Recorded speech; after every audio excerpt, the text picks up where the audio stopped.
Suara yakiranye urukumbuzi mu muryango musha. Ibi byose Suara ari gucyamo bishobora kuba ari ihurizo gutabazwa kwe kuri hafi. Nibyo koko icyo uzaba muragendana kandi inzira ya muntu ni uruziga. Ese Suara uyu muryango yisanzemo urabona bizagenda bite ko yakiranye urukumbuzi? Dore disi yagiriwe impuhwe n'uyu mubyeyi w'umumama wo muri uru rugo rwo kwa Papa Gerard, gusa bataratangariza amazina ye. Abasha kumugirira impuhwe abonye acuruza imbuto ku muhanda, nibwo yamubonye rwose nk'umwana mwiza, yifuza kumubaza ko byaba byaramugendekeye. Suara ikiniga, agahinda, ishavu, amarira, umubabaro byaramwishe, amubwira ko story ye ari ndende cyane, ni long story, ko bazayikoraho next time. Ibi byose byababaje uyu mubyeyi w'umumama, bityo yifuza ko yaza mu rugo iwe akaba umwana nk'abandi. Nibwo Gerard ndetse na mama we banywaga ka fanta ari mu gitondo, ubwo Suara nibwo yabahingukaga mu maso abazaniye imbuto zo kurya, bityo bifuza ko yababera umwana mu rugo. Suara nawe yabyemeye atazuyaje cyane rwose, kuko murabizi ko ubuzima arimo butamworoheye na gato. Ariko Papa Gerard akomeje kubera Suara ikigeragezo. Nyuma y'uko Suara yemerewe kuba umwana mu rugo rwo kwa Papa Gerard, twabonye ko Suara yari arimo yisiga amavuta ari mu cyumba cye. Papa Gerard amwinjirana atanakomanga rwose n'ikinyabupfura gike cyane. Gusa uyu mugabo we twabonye ko yuje irari ndetse n'uburyarya n'ubushurashuzi. Yaje akorakora Suara, gusa Suara byamutunguye kubona akorakorwa n'uwo yakitaga boss cyangwa se uwo yakitaga papa we. Byamutunguye cyane, bimutera urujijo. Gusa uyu mugabo Papa Gerard we yabereye ibamba Suara, nta kindi amushakaho rwose, ashaka ko baryamana. Ndagira ngo niba mwakurikiye episode 17 mwumvishe ko uyu mugabo yongoreye Suara mu magambo mato cyane, amwongorera amubwira ko amukunda.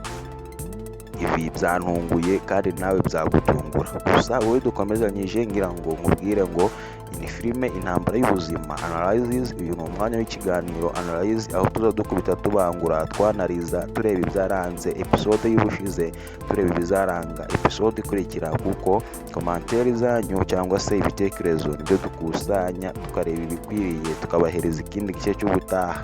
Bityo rero ibyo bivuze ko igitekerezo cyawe rwose ari ingenzi cyane, kuko nibyo bidufasha kubahereza igice cy'ubutaha, tukamenya ibyo mukunda n'ibyo mwanga, ukareba uruhande rukubangamiye ukabitubwira, ukatubwira icyifuzo cyawe rwose, kuko turabisubiza kandi ntawe duheza.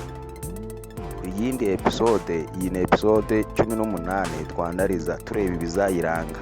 Gusa bimwe mu byaranze episode 17 twaje kubona andi mashusho Maître Eric aje ari serious mu gufasha Bruno Rwema, byamuyobeye. Aha twabonye Maître Eric ahamagara Rwema ndetse na mugenzi we w'umupolisi, ababwira ko rwose iyi kese cyangwa se iki kibazo bageretse kuri Suara byamaze kuvumburwa ko ibi byose kari agatego, rero ko bashobora kurekura Bruno bidatinze, ko ibi byose bamubesheye ngo yafashe umwana w'imyaka 5 ku ngufu byose ari ibinyoma, dore ko nari amaraso bayapimye rwose bagasanga atari aya nyayo, ahubwo ari amaraso cyangwa se umuti w'ibisebe byo kwa muganga. Rero iyi kese basize kuri musaza wa Suara, basabwe kuba bayihagarika ko igihe rwose kitari kirekire bari bujye mu rukiko, kandi ko ukuri ni gutsinda bizabagiraho ingaruka nyinshi cyane, dore ko uyu mugabo Rwema ndetse n'uyu mugenzi w'umupolisi ukomeje kumufasha mu gutinza urukiko rwa Bruno, kuko bazi ko nyine ari abanyamakosa,